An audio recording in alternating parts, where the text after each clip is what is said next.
What is going on? Mr. Crazy 1870 with a audio demo of the Audyssey audio dock. Now, if you missed the unboxing, I will have that link down below just in case you want to go ahead and check that out. So I'm all hooked up and ready to go. I do have the iPhone hooked up to the audio dock, and I'm going to go ahead and play a couple of royalty-free tracks. All the links will be down below as well.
I'm also going to play a little bit of that dubstep for all you dubstep lovers out there.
Now, the audio has been recorded with the Zoom H1 and it really does not do it justice. Now, I have been using the audio dock for the last couple of days and I have been really impressed and happy with the audio.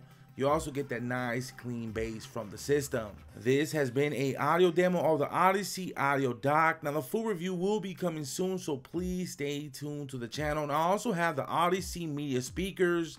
Let me know if you guys want to see an unboxing of that. Don't forget to subscribe if you haven't already. And I'll catch you guys later.